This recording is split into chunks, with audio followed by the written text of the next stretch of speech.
The landforms that we see today have been modified gradually but continuously by external forces like heat and cold, wind, water, moving ice, etc.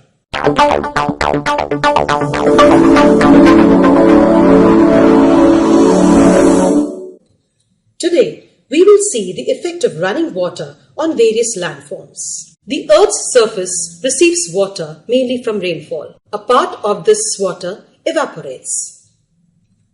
Some of it seeps underground and is called groundwater.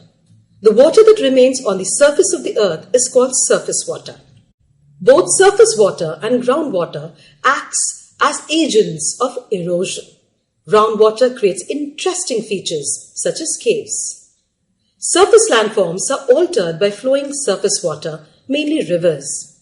Depending on the terrain through which it flows, a river performs three types of functions: erosion, transportation, and deposition. The course of the river may be divided into three sections: the upper course, the middle course, and the lower course. A river usually has its origin in a mountainous region. The part of the river lying in the mountains and hills is its upper course.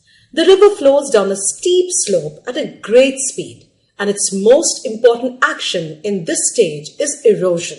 Because of its great speed, the river in its upper course erodes the valley bed more than the sides. The valley thus becomes deep and narrow with steep wall-like sides. Such a valley is called a gorge.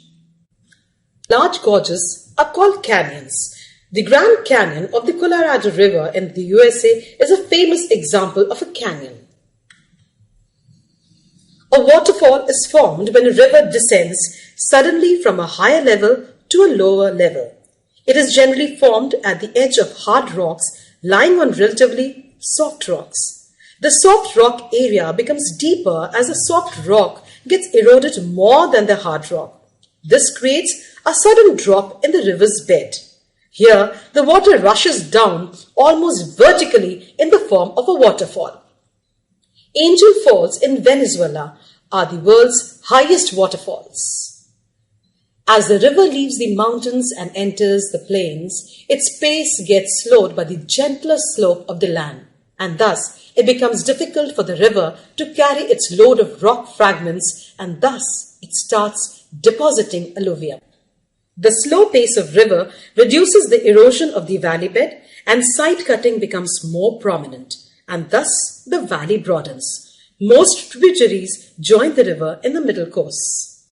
The deposition of sediments on the bed reduces the depth of the river valley in the plains. Thus, when there is a sudden increase in the volume of water, especially during rainy season, the water spills over the banks, causing floods.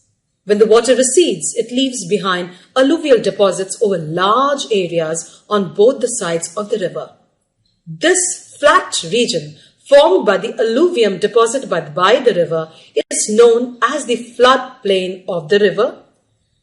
So after repeated floods, deposits pile up along the banks of the river, forming raised embankments called natural leaves. In the plains, the river moves very leisurely and forms S-shaped bends called meanders. Alluvium is deposited on the inner banks of the bends, and side cutting is prominent on the outer banks.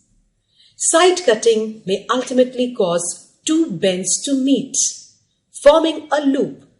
Deposition may then cut off the loop from the main river. The bow-shaped lake thus formed is called an oxbow lake. A river's mouth is the place where the river ends. Usually, a river has its mouth in a lake or sea.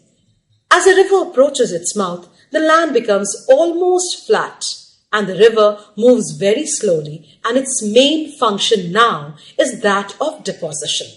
As the river nears the sea or ocean, its course is blocked by its own deposits, which often form islands in the middle of the river. To overcome the obstacles created by these deposits, the water of the river gets distributed into several small channels known as distributaries.